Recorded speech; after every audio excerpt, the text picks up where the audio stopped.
பார்த்தீங்கன்னா கிறிஸ்மஸ்ன்னு வந்தாலே பிள்ளைங்களுக்கெல்லாம் ஒரே மகிழ்ச்சி. நம்ம சர்ச்சில் பார்த்தீங்கன்னா எல்லாம் டான்ஸ் ப்ரோக்ராம், ஸ்கிட்டு ப்ரோக்ராம், இப்படி பல ப்ரோக்ராம்களை சர்ச்சில் கண்டக்ட் பண்ணுவாங்க. இன்னும் சிலர் வந்து என்ன பண்ணுவாங்க, பிறருக்கு ஹெல்ப் பண்ணுவாங்க, பாவங்களுக்கு ஹெல்ப் பண்ணுவாங்க, ஏழை எளியவங்களுக்கு அந்த நாட்களில் ஹெல்ப் பண்ணுவாங்க.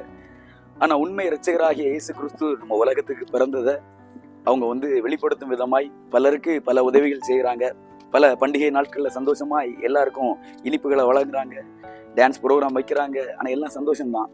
ஆனால் ஆண்டவர் அதற்காக வரல, பண்டிகையை கொண்டாடணும்னு சொல்லிட்டு அதற்காக ஆண்டவர் வந்து இந்த உலகத்துல அவர் பிறக்கல.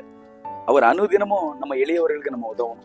அனுதினமும் ஆண்டவர் பிறந்த சந்தோஷம் நம்முடைய இருதயத்துல இருந்தால் மாத்திரம்தான் நமக்கு உண்மையான இரட்சகராகிய இயேசு கிறிஸ்துடைய அந்த பிறப்பின் மகிழ்ச்சி நம்ம வந்து பிறருக்கு நம்ம பகிர்ந்து கொள்ள முடியும். இதை பின்பற்றுவோம். கடவுள் நம்மோடு கூட இருப்பார். God bless you.